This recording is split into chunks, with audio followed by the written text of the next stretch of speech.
Oke, selamat malam kembali lagi. Ini harusnya kita diskusi sama Mas Yuki juga, cuma Yuki belum masuk. Sebenarnya kita ada sedikit sekitar 1 jaman untuk sesi diskusi. Uh, Melanjutkan dari dua program, sebenarnya 2 program tadi yang kita putar hari ini. Yang tadinya merekam arsip film kita, yang judul programnya kawan kami seperti Aexa. Kita mencoba untuk menelisik pada sesi diskusi ini bagaimana sih sebenarnya kerja-kerja kolektif yang dilakukan oleh laba-laba, dan juga mudah-mudahan nanti ini bisa hadir dan kita bisa bertanya juga bagaimana sih perspektif forum dan terhadap arsip film atau arsip audiovisual yang selama ini mereka gunakan atau mereka akses dan mereka reproduksi menjadi beragam bentuk, beragam bentuk seni atau beragam bentuk karya yang ditampilkan ulang di ruang-ruang publik. Kalau tadi forum Lenteng kita bisa melihat produknya adalah film dokumenter menggunakan arsip-arsip yang sepertinya tidak hanya dari satu sumber, tapi juga dari banyak sumber, dan itu juga tadi seperti dijelaskan bahwa ada watermark yang ternyata mereka tutupi dan segala macam. Laba-laba punya ceritanya sendiri, di mana mereka di saat kejadian awalnya di tahun 2014-2015 mereka memiliki akses dan diberi ruang di PFM yang saat itu juga mungkin kondisinya belum terlalu ya, ya belum mungkin belum jauh ya. Kalau sekarang lebih rapi ya daripada itu. Ya, ya. Nah, soalnya saya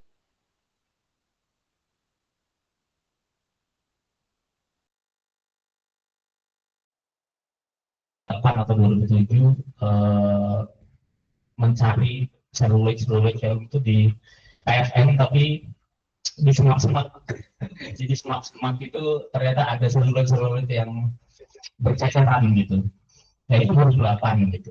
Laba-laba datang di tahun 2014-2015 dan ternyata mereka juga karena kolektif audiovisual yang berisi para praktisi-praktisi, akhirnya mau tidak mau harus bersentuhan dengan aspek pilih PFN.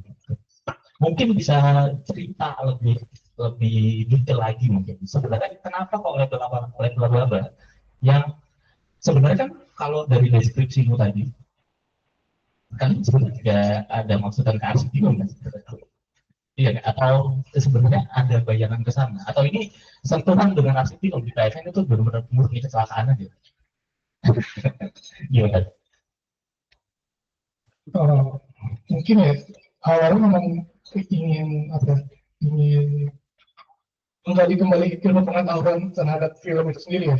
Sinema kan awalnya lahir karena ilmu pengetahuan, sebagai ilmu pengetahuan karena ambisi para ilmuwan terhadap gerak dari mungkin 2014 kita mengembalikan itu di PFM yang tadinya sebagai tempat pencucian industrial, coba merubah image itu menjadi tempat ilmu pengetahuan kembali dikembangkan atau kembali digaungkan gitu kan.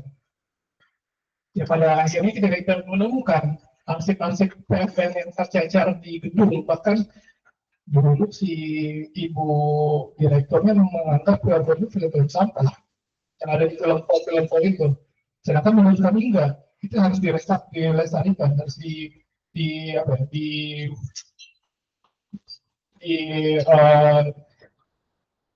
kita apa namanya selamatkan ya, kita selamatkan. Mau nggak mau akhirnya kan kita timbal baliknya saat itu ketika peluang itu dikasih ke kita juga mendata kembali film-film itu. Tercatat aja dari satu film Ford yang kita anggap aman itu 800-900 unit. Belum Ford yang lain mungkin ada 1000 film lagi yang ada di sana. Ya, tapi karena satu dan lain hal kita tidak bisa menempati ruang lagi. Ya, apa yang telah kita lakukan sebelumnya terhadap film-film Batman yang ini membantu ya. Film kembali kembalikan ke karena mereka yang punya otoritas terhadap film itu, dan kita tidak punya hak sama sekali megang film itu. Termasuk film CCTV ini yang tadinya kita digitasi, kita presentasikan, akhirnya film itu orang aslinya kita kembalikan ke film file-nya, tetap sekarang kita nggak tahu di mana keberadaan si film itu, apakah ditaruh ke antri atau dimusnahkan oleh pihak PFN, kita nggak tahu. Pasca kita keluar dari PFN di 2015, yang lebih seperti itu. Tadi kan sebenarnya ada topik, ada yang kita paparkan tadi cuma satu gitu, dari si titik gitu. Apa sih?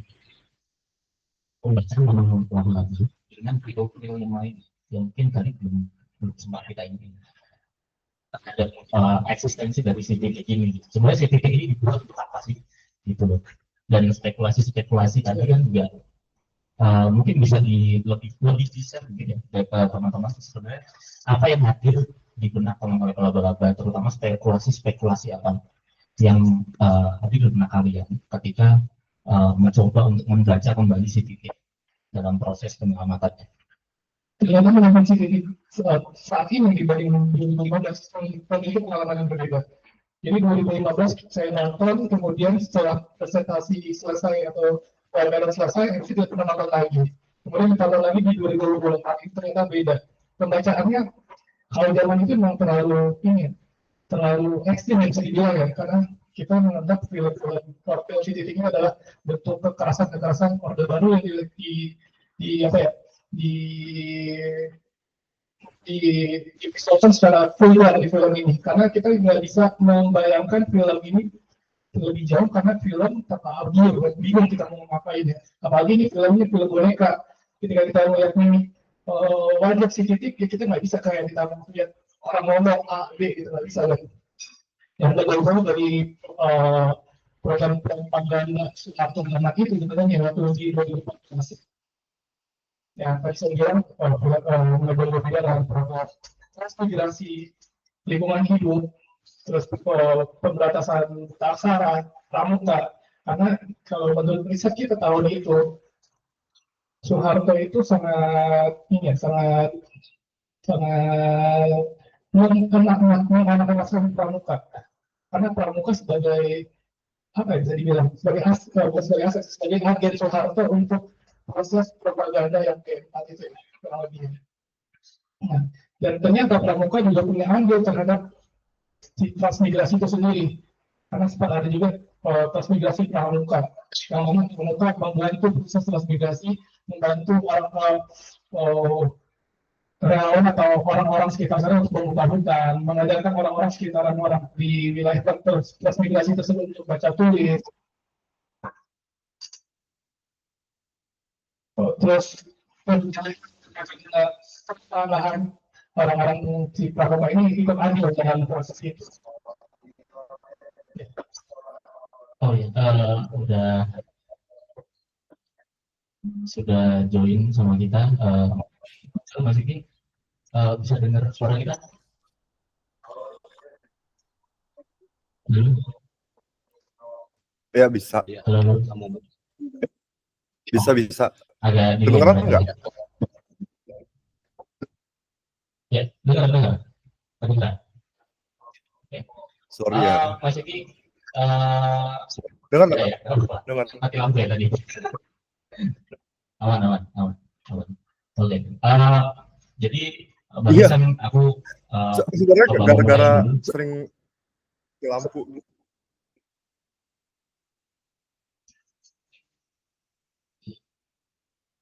Ya. Oke.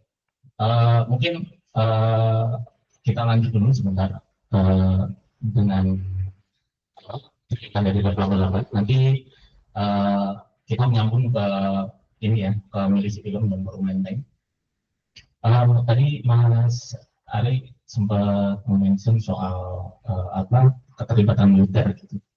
Ya, keterlibatan militer yang kita sebenarnya sudah tergambar dari sosok Pak Wipayana ya, yang juga mantan perwira militer gitu. Dan sepertinya kalau dilihat dari titik yang secara penggambaran itu idenya cukup berbeda ya, cukup bertolak belakang dengan penggambaran yang ditampilkan di si Unyil ya. Kalau dia berusaha untuk mengambil kepopulerannya si Unyil gitu. Di titik ini cukup cukup agak bertolak belakang, di mana di dalamnya banyak agenda-agenda politis yang agak berbeda nih seperti dengan si Unyil. Nah, gimana teman-teman laba-laba menyikapi itu gitu? Kalau ini perbandingannya dengan si Unyil yang sama-sama diproduksi KFN ya kalau nggak salah.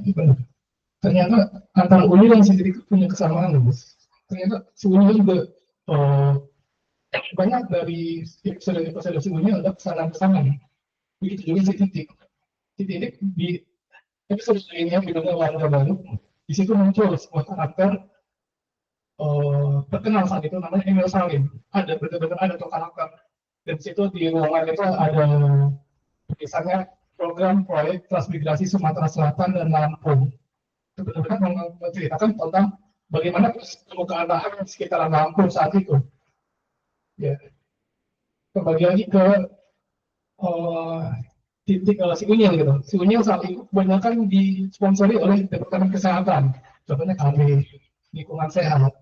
Termasuk Ardi masuk desa ada loh di persedaran Unyil. Kurang lebih sebenarnya film-film PFN ya memang film-film yang udah disiapkan oleh si rezim untuk menutupi semua keberuntungan mereka sebenarnya. Ya, bagaimana caranya untuk menyampaikannya secara halus ke anak-anak aja sih yang jadi PR bagi Wipayana dan timnya sih itu saya. Ya. Karena saya lihat kemarin baca artikel bahwa kemarin ya, bahwa di Wipayana juga setiap kali mau punya tayang itu akan apa namanya kayak konsultasi dengan praktisi pendidikan. Apakah cerita ini terlalu berat nggak untuk anak kecil? Kalau menurut satu terlalu berat, cerita itu dibikin ulang atau apa ya, direvisi segitunya loh zaman itu di Payana supaya agenda-agenda propaganda itu tidak disampaikan secara kasar, mungkin halus aja gitu. Pasti di titik treatment harus kayak gitu kan, mau nggak mau, harus seperti itu. Oke, nanti kita lanjut lagi soal si titik karena sudah ada masuk di sini gitu. Forum diskusi ini mungkin aku sedikit ulang ya. Forum diskusi ini kita berfokus kepada dua film yang kita putarkan, yang itu film Segudang Wajah dan juga Si Titik yang dari Laba-Laba. Mungkin untuk yang Segudang Wajah, seperti yang teman-teman tadi sudah lihat, film ini sangat banyak menggunakan material-material arsip film Indonesia yang juga tadi sempat dijelaskan di pertengahan film yang sumbernya beragam gitu.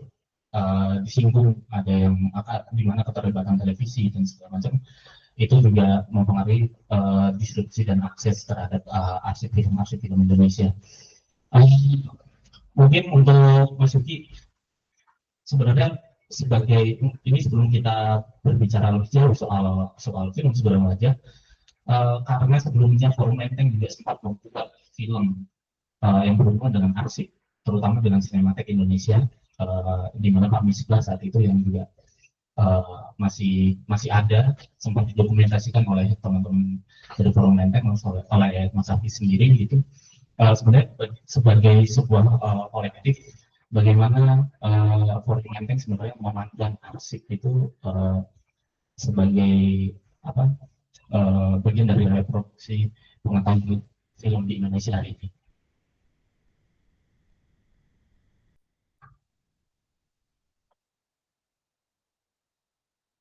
Halo. Silakan Mas. Ya, bisa dengar ya? Kalau untuk kami sendiri sih apa ya? Sebenarnya kalau kami kan melihat film itu, materi film itu sebenarnya sama kayak kita menganggapnya seperti buku ataupun sumber pengetahuan juga lah gitu ya. Jadi kalau untuk konteks arsip, apa sih konsep kita gimana itu juga bisa menjadi pengetahuan baru gitu sih. Karena kan maksudnya kita tahu selama Orde Baru gitu kan ada satu cara berpikir yang ditutup ataupun tidak boleh digunakan gitu dalam secara publik untuk apa ya, untuk berbicara tentang persoalan sosial politik di negeri kita gitu ya.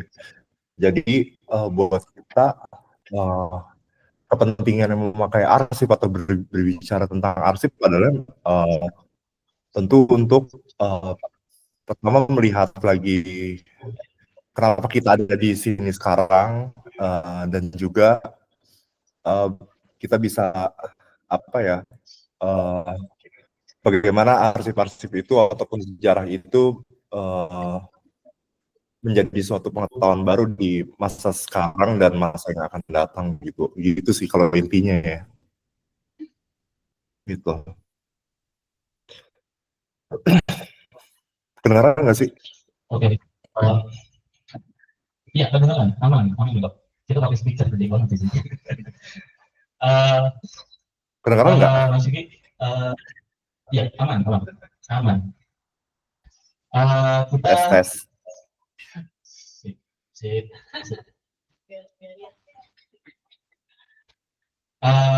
Untuk selanjutnya sebenarnya ada mungkin ini pertanyaan yang sangat general, tapi bagi teman-teman yang hadir saat diskusi kali ini. Apa tadi yang nonton berapa orang? Gimana? Yang nonton berapa orang ya tadi? Ada mungkin 10-an kali atau 6. Oke. Yang ternyata 6, kayaknya anak-anak mis juga ada tuh tadi. Dua orang. Ya, saat diskusi yang mungkin juga belum sempat menonton. Jadi ada banyak informasi terkait bagaimana penjelasan yang elemen dalam sinema orde baru. Dan di saat sempat Mas Yuki sempat menyinggung bagaimana tentang media saat ini, terutama nih saat film itu mulai membicarakan soal institusi arsip itu ada apa? Kalau kalian ingat tadi ada logo Cinematheque dimunculin. Nah itu ada sempat menyinggung bagaimana televisi dan perusahaan-perusahaan lain mencoba untuk mengambil alih bagaimana arsip-arsip itu kemudian didistribusikan kepada publik gitu. Dan mungkin ini pertanyaan yang sebenarnya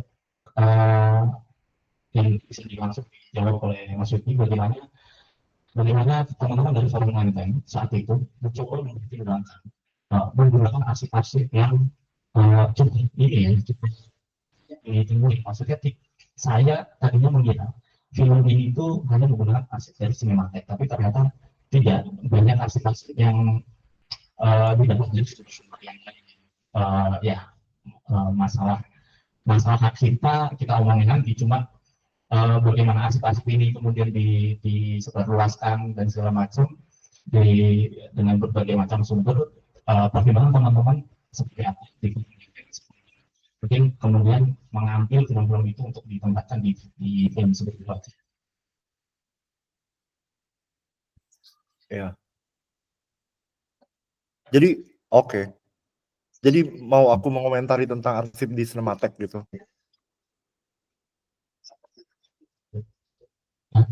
Sorry soalnya nggak terlalu jelas. Aku tadi bertanya pertimbangan teman-teman dari Lanteng menggunakan arsip-arsip yang dari sekian banyak sumber untuk digunakan di dalam film Sekudang Wajah. Pertimbangannya apa aja?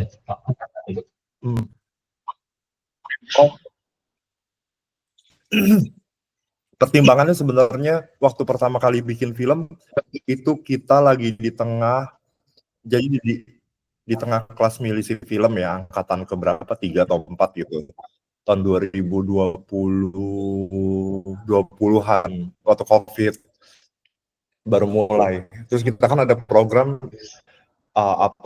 milisi film, yaitu sebuah program belajar alternatif tentang ini ya, produksi audio dan visual gitu. Memang sudah di forum Lenteng. Nah, waktu itu salah satu kurikulum belajarnya namanya kelas yuk kita nonton, kebetulan aku yang jadi pengampunya lah. Itu kita nonton inilah nonton secara kronologis secara periode ya dalam sejarah sinema dunia dari eranya awal sinema yaitu Lumiere bersaudara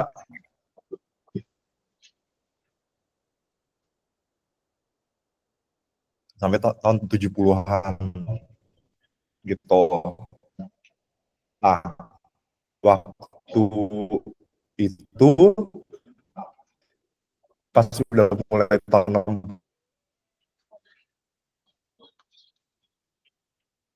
60-an kami berpikir saya sih waktu itu terus kalau ngomongin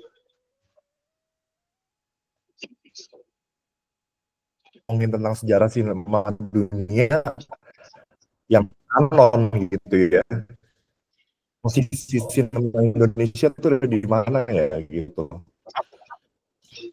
Kok kayaknya kalau dalam buku kurikulum sejarah sinema dunia atau buku buku apa ya kanon sinema dunia itu jarang banget yang menyebutkan tentang sinema Indonesia.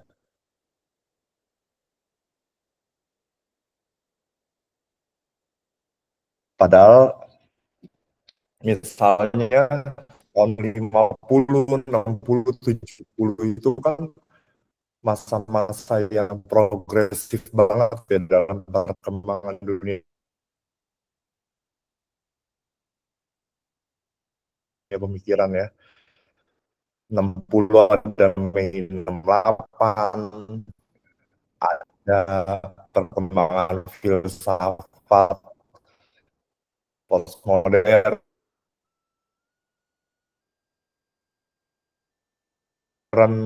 feminisme gelombang kedua, Maois,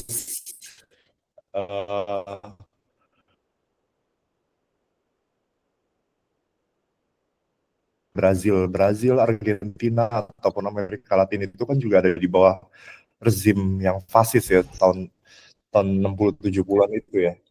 Oh mereka bisa ya gerakan sinemanya gitu jadi penting gitu dalam apa ngomongin sejarah sinema dunia. Oh kita enggak ya.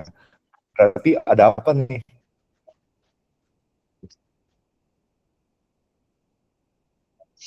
Apakah memang benar sensornya itu ketat banget? Apakah benar misalnya atau gimana mereka tidak bisa mengkritik sama sekali atau misalnya ada yang mencoba bisa mengkritik lewat sinema tapi dengan cara yang lain melewati batasan-batasan censorship dan yang diterapkan oleh rezim. Sorry, masih kedengeran nggak sih? Soalnya tadi ada bilang ada notification suara koneksi saya tidak stabil.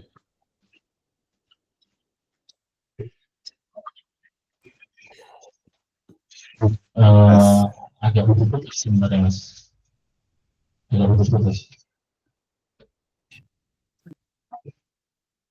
Kedengeran nggak sih? Kedengeran, tapi agak putus.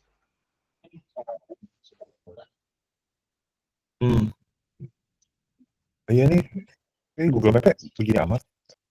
Google Map. Oke. Tapi cukup jelas nggak kedengarannya? Apakah terlalu cepat bicaranya? Jelas, cukup jelas tadi, cuma agak lambat.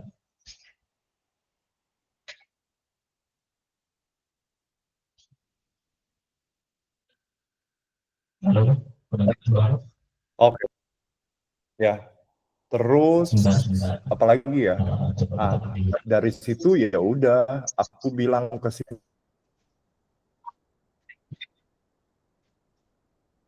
Mika, kebetulan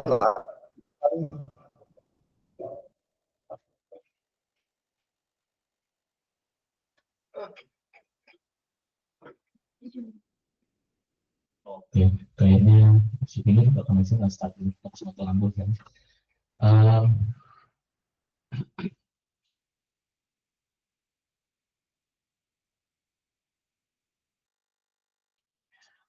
Tadi kita lagi kita begini sebetulnya selain certifikat ada nggak aspek-aspek lain yang juga ditemukan di KFN yang itu juga tidak lengkap gitu atau juga tidak lengkap gitu selain sertifikat Padahal nggak lengkap yang bisa semua ada juga sih yang bisa sampai ngomong disamakan kayak di digitasi. waktu awal pertama itu di titik itu ada sebelumnya pertama nama Lubos Vietnam di PTN, satu lagi Putri Yapler itu, tapi yang bisa diselamatkan cuma beberapa sih yang masih ingat. Kalau mau sih tahu apa tahu nggak yang digitasi waktu 2000 Maret 2018 apa aja selain si titik? Jarang sih kalau digitasi di data ulang Data ulang. ya, tapi untuk digitasi juga semua ini. Ada yang 16 dan 96 ya. Pon ada Ya, 96. pernah bikin film juga, film ada film judulnya 15 izin. Yang 16 izin. Izin itu apa? Metafor untuk hama. Jadi itu film pertama bagi hama di 15 izin. Oh. Dan yang negatifnya sedikit positif. Oke, kita nanti sambung lagi soal itu. Mas Upi, sudah dengar? Ya, kayak menengin pakai ini ganti tadi dari Opera sekarang jadi pakai Chrome. Sorry. Tadi mana ya? Tadi soal apa teman-teman nanti dari Milisi Film, kemudian kalian mempertanyakan posisi sinema Indonesia di mana ya? Dalam sejarah sinema dunia. Ya, nah dari situ makanya kita kan tahu ya misalnya kalau dalam sejarah sinema Indonesia tahun 70-80 itu adalah masa kemasannya ya. Dalam artian adalah produksinya jumlah produksinya gitu itu gila-gilaan secara number, secara nomor, secara angka gitu. Ya udah makanya saya sih waktu itu waktu berangkat pertama kali punya ide tentang membuat film Segudang itu nggak punya bayangan apa-apa, tapi maksudnya waktu itu saya dengan sadar ngajak Mika sebagai salah satu partisipan Milisi Film waktu itu, dan saya juga aware misalnya dia lahir tahun 99, dia itu berarti lahir setelah Soeharto turun gitu, sedangkan saya lahir tahun 80-an. Jadi saya tertarik sih gimana ya anak yang sama sekali nggak ngerasain hidup di zaman Orde Baru sama saya yang walaupun waktu Orde Baru turun masih sekolah gitu, ya walaupun tahu-tahu dikit aja gitu, tapi juga nggak ngerasain kayak Bang Hafiz gitu ya.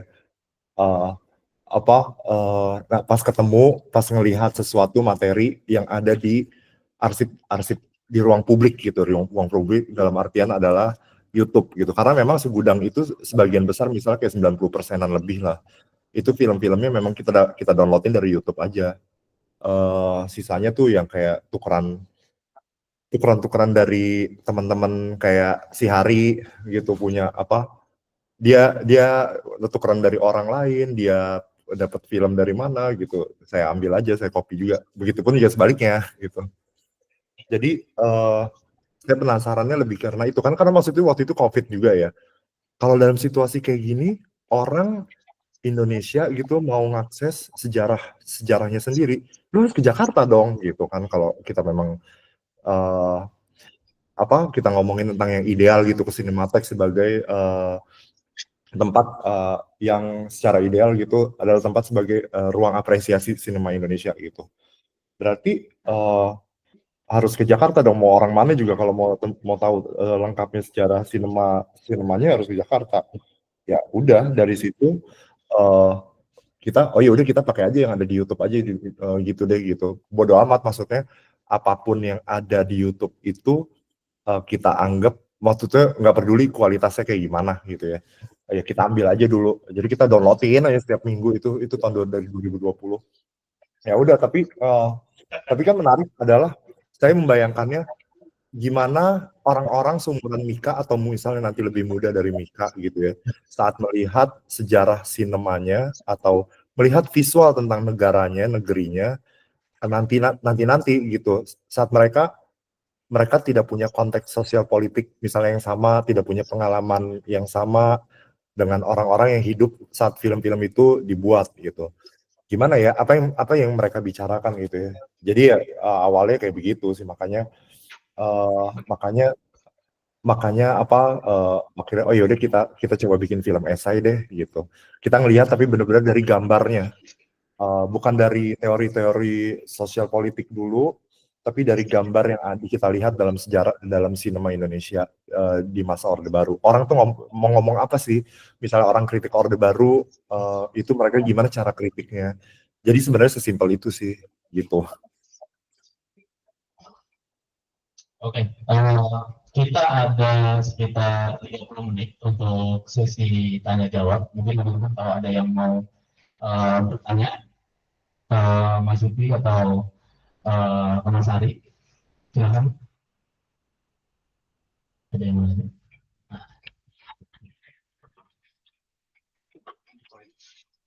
Untuk teman-temannya di depan, nama aku Iqbal. Mungkin pertanyaanku ada dua gitu. Jadi terkait yang pertama untuk ke level laba sama Jogja juga Archive gitu. Jadi kayak kalau untuk dari untuk sendiri apa sih kalau misalnya informasi ilmu pengetahuan dan kalau dari kalian sendiri itu tujuannya apa gitu? Apakah karena maksudnya kalau melihat dari arsip-arsip yang di luar negeri, contohnya kayak yang aku tahu tuh Asian Film Archive gitu, apakah karena negara belum sanggup untuk memfasilitasi hal tersebut, makanya kita bergotong royong gitu, ada dari laba-laba, ada dari Jogja Film Archive, apakah itu memang jadi drive-nya gitu untuk kerja-kerja arsip yang dilakukan ini gitu. Mungkin itu pertanyaan pertama. Terus yang kedua untuk Mas Yuki, jadi aku udah nonton filmnya dan aku tiba-tiba keinget sama salah satu film pria Just Like Us yang membahas tentang bagaimana horor itu salah satu ada juga di Orde Baru gitu. Jadi di salah satu estetika film horornya itu pasti ada selalu karakter yang menjadi mesiah gitu. Bagaimana tidak di kota dan menyelamatkan sebuah desa gitu. Jadi yang sekitar wajah aku juga lihat ada estetika yang seperti itu di sana gitu. Maksud ini sih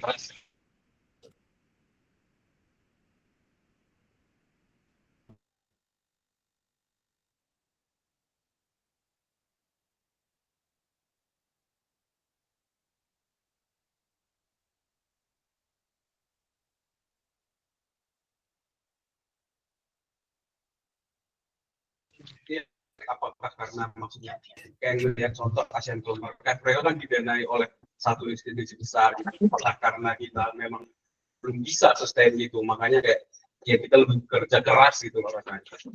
Sebenarnya kenapa arsip itu penting? Kenapa arsip itu penting dulu Mas ya? Kenapa arsip itu penting? Kita berbicara CCTV itu bilangnya dari Selaloid. Selaloid itu sebenarnya untuk di Indonesia sendiri tidak ideal karena Selaloid sangat resisten terhadap cuaca dan suhu lah pokoknya. Indonesia dengan negara tropis dengan suhu sekitar 32 derajat Celcius ke atas dengan kelembapan di atas 50%, tidak cocok untuk Selaloid itu sendiri. Kenapa perlu kita arsipkan? Arsipkan orang sendiri yang untuk saat ini yang mungkin ideal adalah digitasi, dialih mediakan ke digital. Kenapa? Supaya bisa ditonton untuk generasi mendatang. Kalau tidak, bahayanya sini saja akan mengalami kerusakan, mulai dari vinegar sensor dan sebagainya. Tidak bisa kita manfaatkan itu tidak bisa, apalagi untuk digitasi nggak bisa. Itu mungkin ya salah satu kegunaan arsip yang arsip terutama arsip Sulawesi saat ini paling tidak seperti itu. Apakah pengalaman di Indonesia nggak ada? Sebenarnya ada, Mas.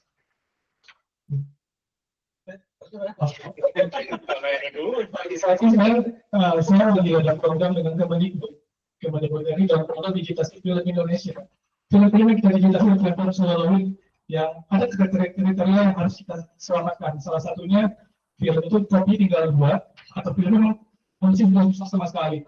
Kenapa harus kita selamatkan? Karena kalau kita biarkan ini Mungkin saat ini ketika kita temukan itu barang masih bisa, masih oke.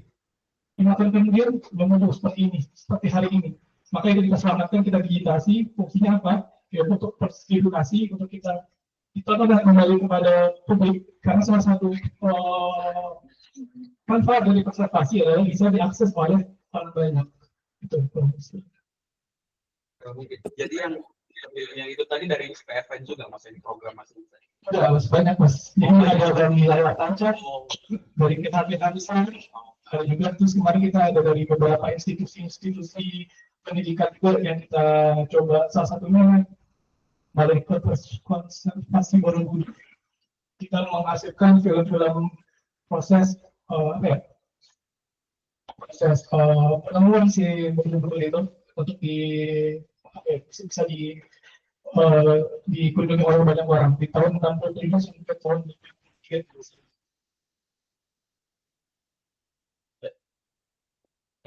Kalau dari Jogja Market sebenarnya awal mula Jogja Market itu sebenarnya untuk jadi pemantik aja, pemantik bagi institusi-institusi atau lembaga-lembaga bahkan kolektif-kolektif yang memiliki as film itu untuk secara rutin minimal sekali setahun bisa menayangkan koleksinya di Jogja Market gitu. Ya kita hanya menyediakan satu platform gitu sejak tahun 2021 gitu.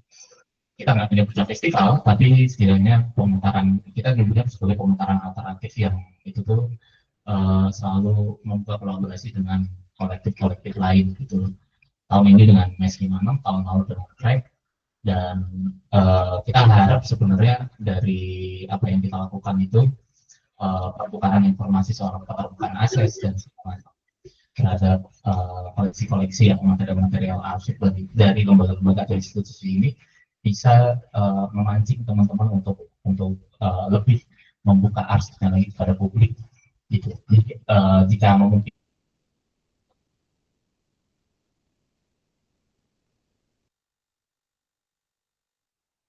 dari program yang kita tayangkan itu kita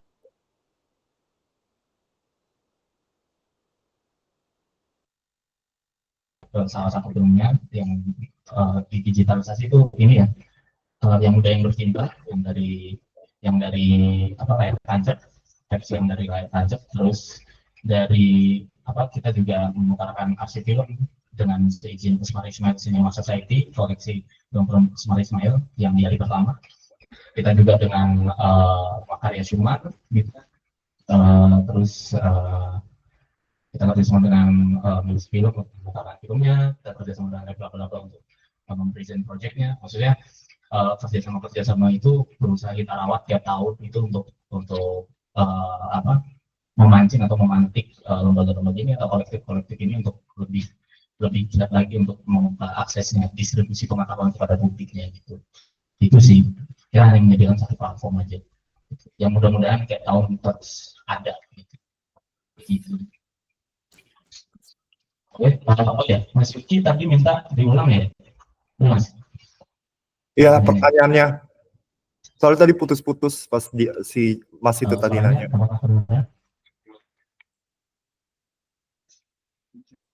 Beneran?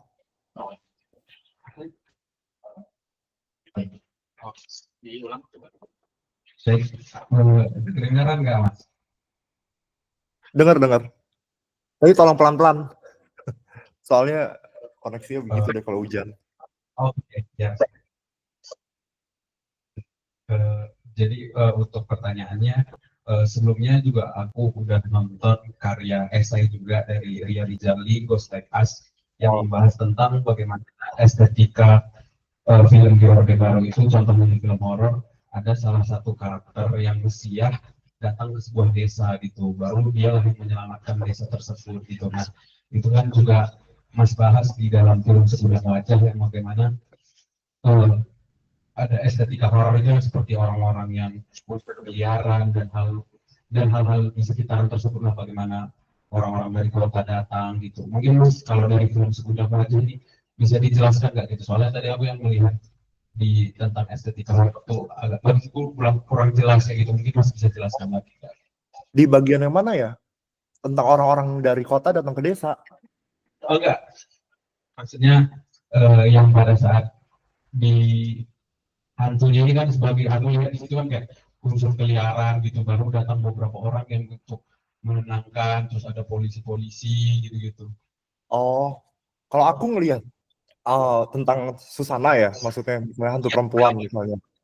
Oke, kalau aku ngelihatnya justru adalah Susana itu terutama ya, atau hantu perempuan itu dia ngomongin sesuatu yang kaitannya sama politik tubuh perempuan di masa itu gitu. Yang menarik buat aku, misalnya kan banyak orang yang membahas tentang sinema horor Indonesia tahun 80-an itu lebih bicara tentang perempuan sebagai korban sehingga mereka harus mati untuk membalas dendam bla bla bla bla bla bla. Kalau aku justru ngelihat sosok-sosok hantu perempuan itu misalnya Susana ya, karena dibuat dengan formula yang sama, yang plek sama.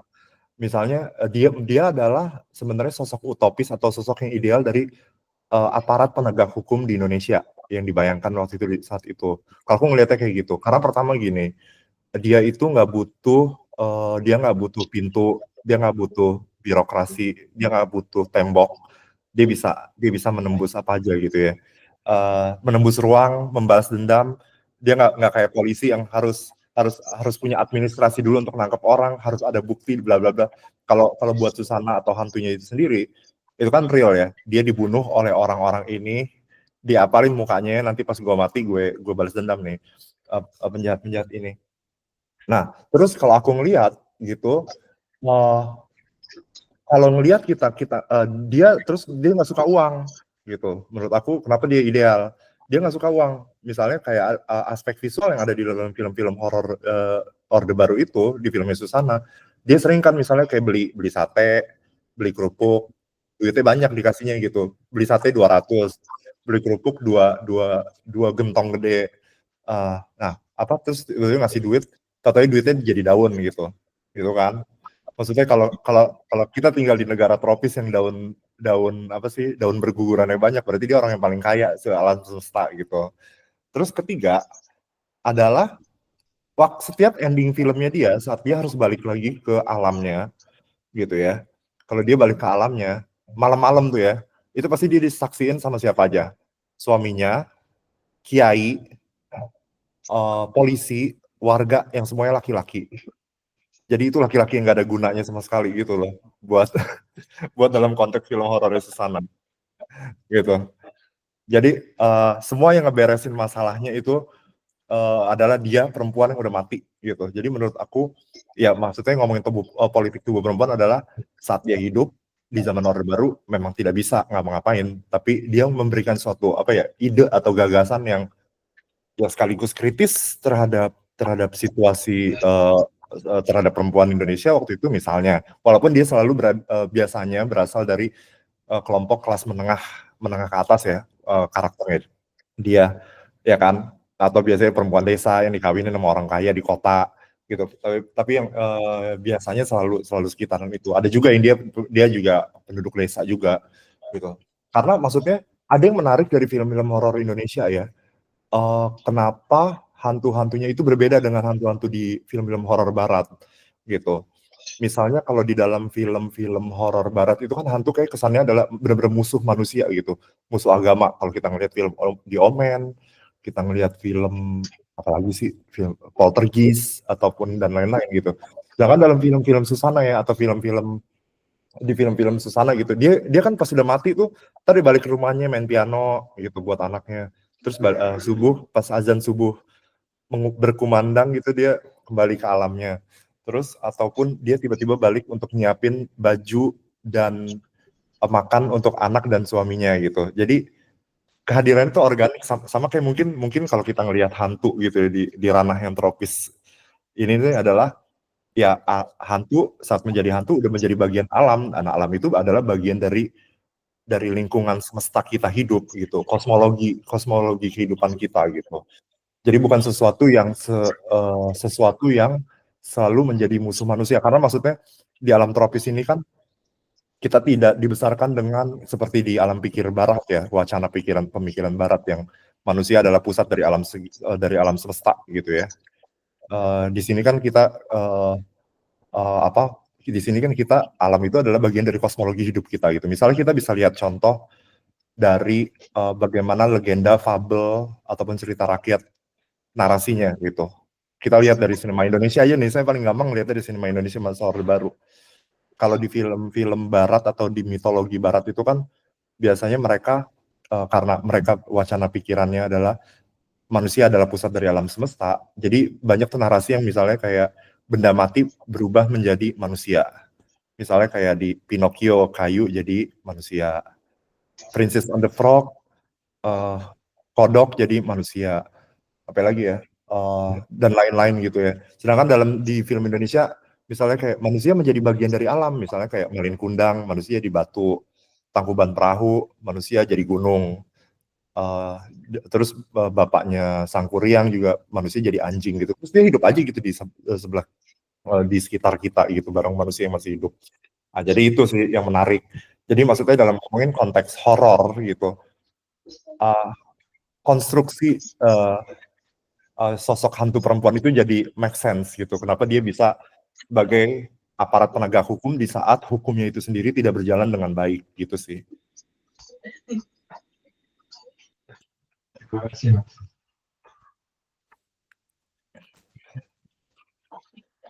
Ada lagi? Ada lagi? Terdengar jelas tadi ya jawaban saya? Udah jelas? Berarti jawabannya aman? Jelas. Oke. Halo, selamat malam Mas. Ya, perkenalkan saya Ipon. Saya mau bertanya terutama mengenai CCTV. Menurut saya menarik ya, karena ini kayaknya saya belum sempat kuliah karena terlewat tadi. Tapi dari ceritanya Mas tadi itu sepertinya CCTV ini memang satu bentuk edukasi massal, tapi mungkin secara visual juga lebih vulgar juga. Aku belum tahu, tapi kontennya kayak gimana, boleh diceritain lebih lanjut ya? Aku kayak penasaran sebenarnya, ini kan tontonan untuk anak-anak ya kayaknya ya. Nah, benar nggak pas ketika penayangannya itu dia sebenarnya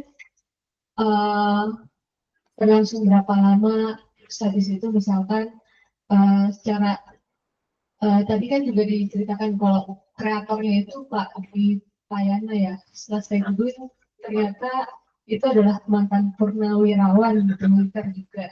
Itu kan juga hal yang menurutku, wah ini kayaknya kalau dikuliti lebih lanjut, kayaknya menarik juga sih begini. Mungkin boleh diceritakan lebih lanjut lagi. Terima kasih. Oke. Jadi CCTV itu kalau kita baca dari semua informasi yang kita dapat bahwa CCTV harus dilaksanakan. Episode pertamanya judulnya liburan sekolah dengan durasi 90 menit.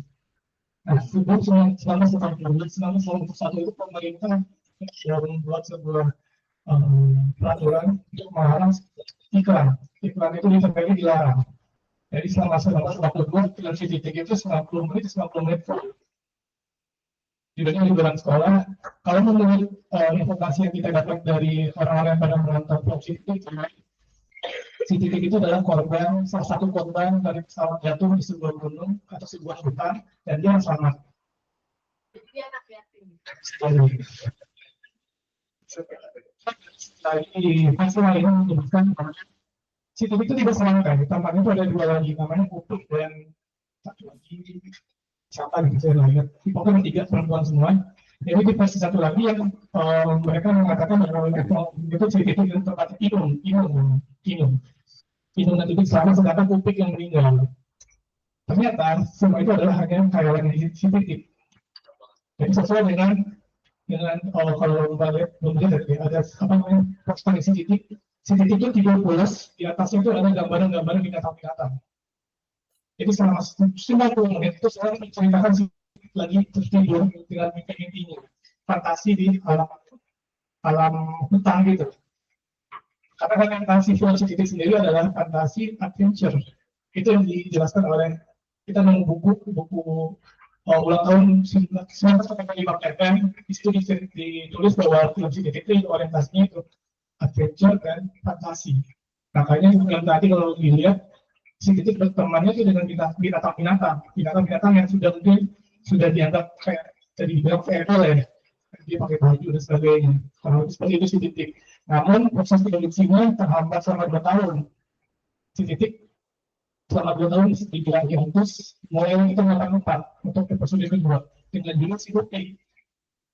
Kalau menurut cerita si ya mungkin ini adalah secara si titik karena si titik tadi meninggal ya. Ceritanya di awalnya ada cara menceritakan tentang flashback si titik itu sendiri. Di buku itu tahun 1980 si titik sudah selesai 8 episode. Tapi tidak ada episode kembali yang kita temukan ini. Ternyata episode kembali ini tahun 1986. Setelah 82 pesawat ini, itu masih diikuti. Durasinya diperpendek jadi 100 menit. 90 menit 1 jam. Satu episode itu memang 1,5. Kalau yang pertama 1,5 1,5 jam. Episode kedua dan selanjutnya jadinya 1 jam. Full 1 jam. Cerita sedikit kurang lebih tentang saya tadi yang ngomong lingkungan ya. Di perubahan itu kita menemukan ada beberapa catatan tentang lingkungan hidup, transmigrasi, pemberantasan buta aksara, kemudian pramuka. Kemudian kita mencoba mencari informasi lain si titik di Andri. Kita waktu itu 2015 menemukan ada 3 judul film si titik yang sudah digitasi oleh pihak Andri. Ada judulnya Surat dari Sahabat, kedua ada Siaga, ketiga Warga Baru.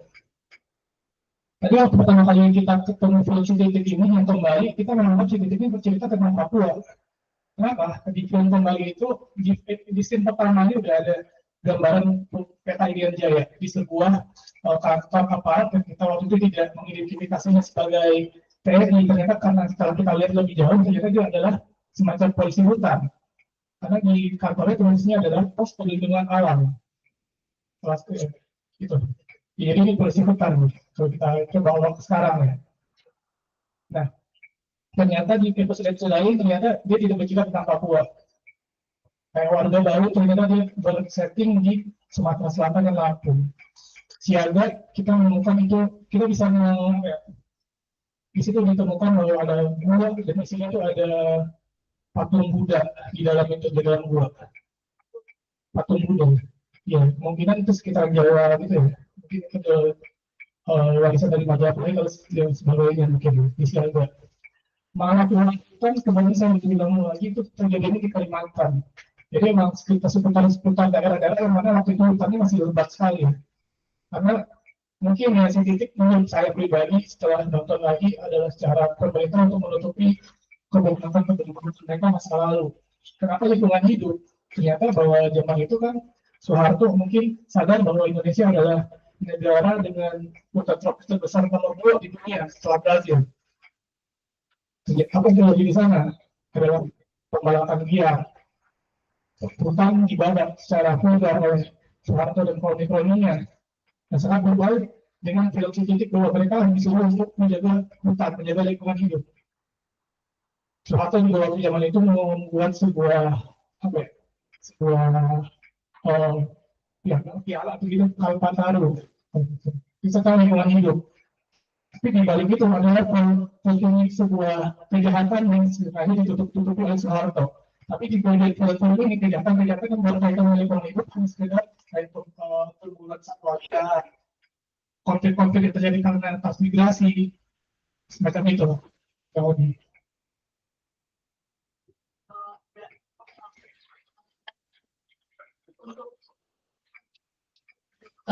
Si titiknya sendiri ketika ditemukan berarti nggak ada audionya.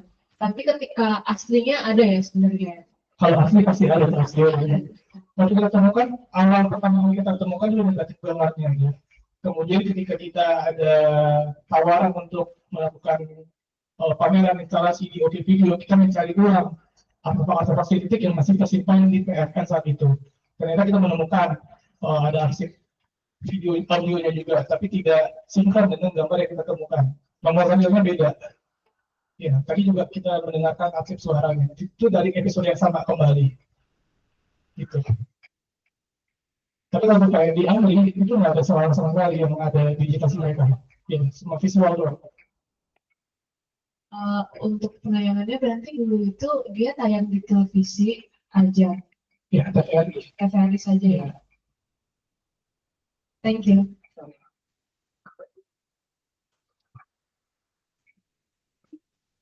Ada lagi yang mau nanya atau menanggapi? Nggak apa-apa.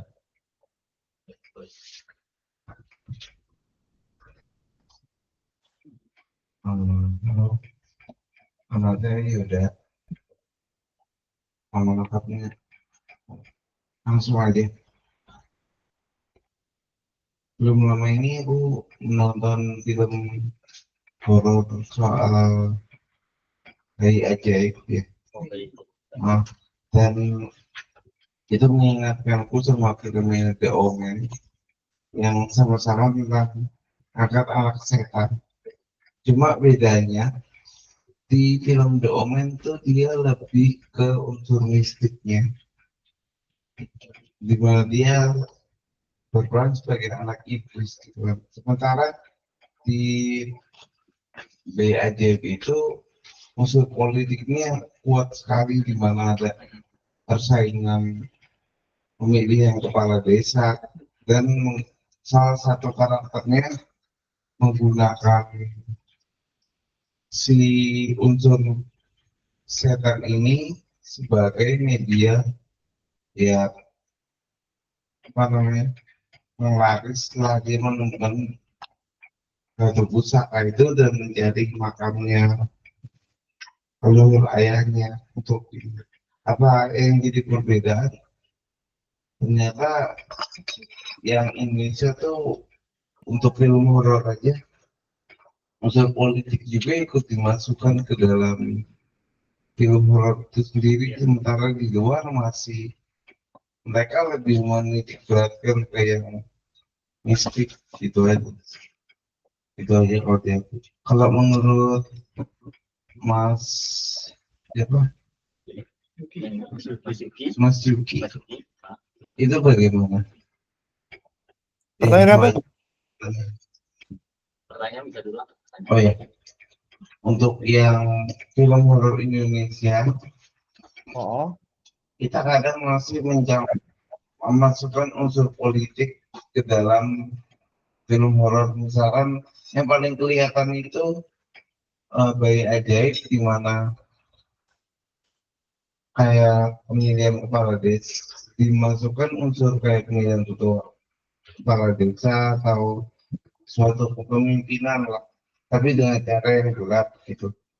Dua orang ini menggunakan cara yang gelap, sementara kalau film horor luar dia lebih masih menggunakan unsur mistiknya dalam filmnya itu aja. oh, kenapa di dalam film-film horor Indonesia tuh unsur politiknya tuh kental gitu ya? Kira-kira gitu. Iya, betul. Oke. Memang Memang Mas Upi gimana? Masih perbandingannya dengan film horor?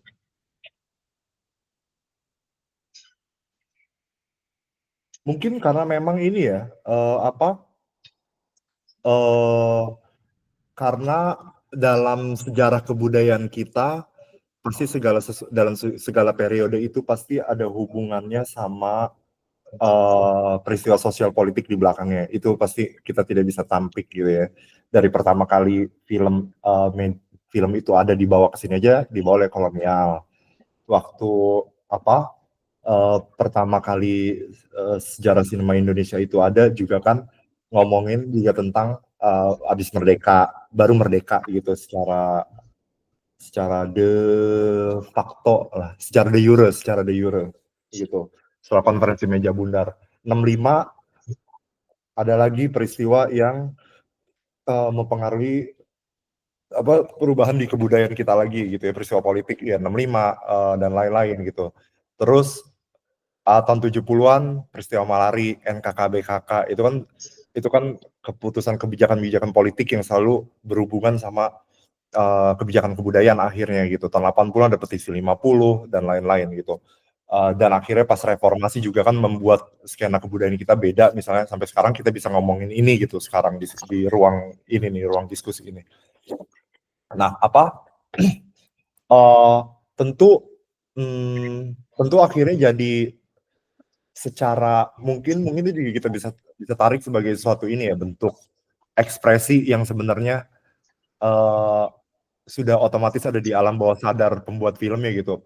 Makanya tadi yang sebenarnya yang pengen kami runut dalam film Segudang Wajah itu, ada nggak sih, masa nggak ada sih warga 100 jutaan gitu misalnya tahun 70-80-an populasi Indonesia gitu. Masa nggak ada sih orang yang bikin film gitu ngeritik pemerintah sama sekali, masa nggak ada gitu. Nggak mungkin nggak ada kan. Misalnya ada tuh kayak gimana, atau memang mungkin nggak ada gitu. Ternyata ya maksudnya tadi juga balik misalnya kayak apa sih, kalau tadi Mas yang sebelumnya juga bilang merujuk ke film esainya Riar gitu kan. Riar kan sebenarnya juga ngomongin gitu kan. Misalnya pembuat film seperti Haji Cut Jalil itu aware terhadap situasi sosial politik dan gimana cara gue mau mengkritik rezim ini ya dengan film horor gitu. Apa ya nah konteksnya juga kan kalau film horor dulu kan kalau di Indonesia tuh di zaman Orde Baru gitu ya, bioskop itu kan ada kelas-kelasnya kan. Ada kelas-kelasnya, misalnya kelas yang ini untuk di kabupaten, untuk di kota besar. Mereka tuh punya nggak kayak sekarang yang benar-benar yang semua sama gitu, harganya sekitaran harganya sama, dimiliki oleh kelompok berusaha yang paling cuma berapa sih sekarang gitu. Dulu kan banyak kan orang pribadi ataupun juragan apa bisa gitu punya bioskop gitu, nggak chain theater kayak sekarang kayak Twin XX1, nggak kayak sekarang kayak CGV dan lain-lain gitu. Dulu kan bener-bener bioskop kecil itu ada ya di mana-mana ya, sampai pelosok-pelosok sampai pelosok desa atau kota kabupaten gitu. Jadi memang film horor itu banyak yang memang pasarnya adalah masyarakat kelas menengah ke bawah. Jadi saya sih juga berasumsi atau berspekulasi juga kayaknya ya, pembuat film itu misalnya yang memang kritis gitu, mereka juga lagi ngomongin, oke, pasar gue di sini, gue ditonton oleh lapisan masyarakat yang ini, gimana caranya gue ngomongin politik atau mengkritik rezim gitu dengan cara yang ini yang bisa dipahami tapi tidak terlalu direct atau langsung gitu. Karena kita tahu misalnya kalau dalam di sinema Orde Baru itu ya, misalnya orang film yang bisa ngomongin tentang komunisme itu kan cuma film-film yang diproduksi sama pemerintah atau PFN kayak G30 SPKI, Jakarta 66 atau penuntasan pembersihan atau penuntasan sisa PKI di Blitar Selatan, itu trilogi anti komunismenya Orde Baru yang dibikin oleh PFN gitu. Jadi gimana ya cara, mungkin pasti ada seperti itu ya, itu spekulasi aku sih gitu. Sedangkan kalau di film horor barat itu urusannya manusia atau manusia masuk rumah baru, rumah hantu gitu kan. Ya, gitu. Jadi kayaknya maksudnya kalau di Indonesia kan kalau ngomongin konteks yang komunal ataupun aparat penegak hukum itu mau nggak mau kayaknya otomatis kita bisa melihat atau membacanya sebagai sesuatu yang sangat punya konteks sosial politik gitu di zamannya. Ya gitu aja sih. Karena misalnya memang keterlibatan aparat penegak hukum itu dalam sinema Orde Baru itu kan real ya. Kalau kita ngomong di situ ada Edwin nggak sih? Atau Edwin ada di ruang diskusi ini nggak sih? Maksudnya dalam filmnya Edwin kan dendam seperti dendam yang dibalas tuntas dari bukunya Mas Eka gitu kan. Mas Eka kan sebenarnya ngomongin ini juga kan di bukunya tentang formula narasi dalam sinema Orde Baru kan. Di mana di ending itu pasti selalu ada polisi yang datang atau kiai untuk membereskan masalah. Saat lu harus harmonis dengan cara seperti itu, mau nggak mau tentu itu kekuatan politik lu real bisa nyatakan hadir di dalam produk kebudayaan kita gitu ya kan. Kalau kita nonton film Orde Baru atau misalnya yang ada di film Edwin yang berangkat dari bukunya Mas Eka atau Mas Eka yang berangkat dari formulanya sinema Orde Baru, itu memang seperti itu gitu.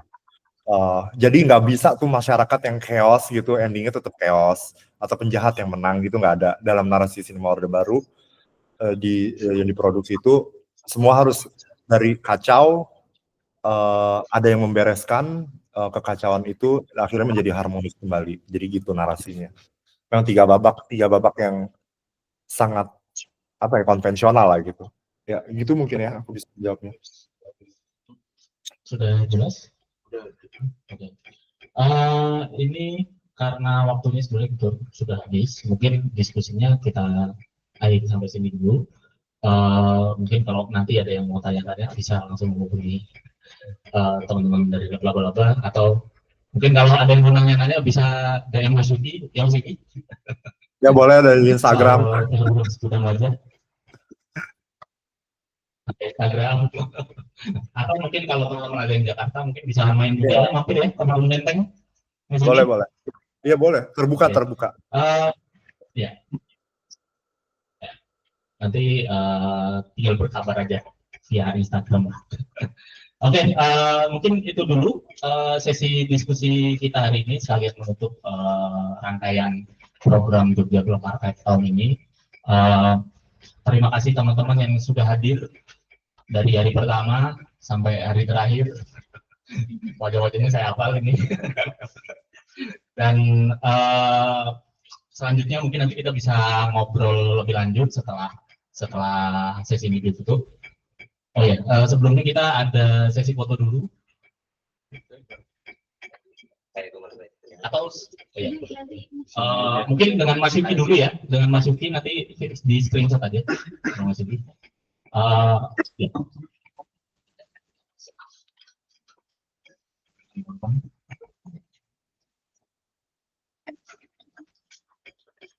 Kita di sini.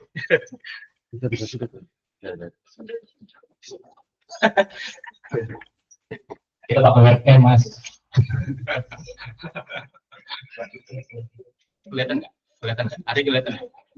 Oke. Nggak bisa ini. Nggak usah. Oh nggak bisa. Oh ya, yuk. Oke. Masukin dulu. Oke. Berarti 1, 2. Lagi.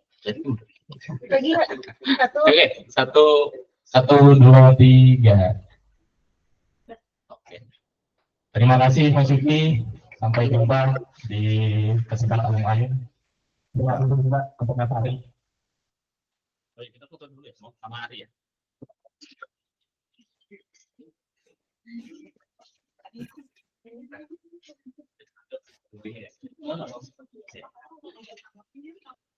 Oke, semuanya lihat kamera. 1, 2, 3. Ya, biar lagi 1, 2, 3. Gaya bebas. Bagus banget ini. 1, 2, 3. Lebih meriah lagi terakhir. 1, 2, 3. Oke. Thank you. Terima kasih semuanya. Mas Yuki, silakan kalau mau melanjutkan aktivitas. Terima kasih banyak. Terima kasih. Ya.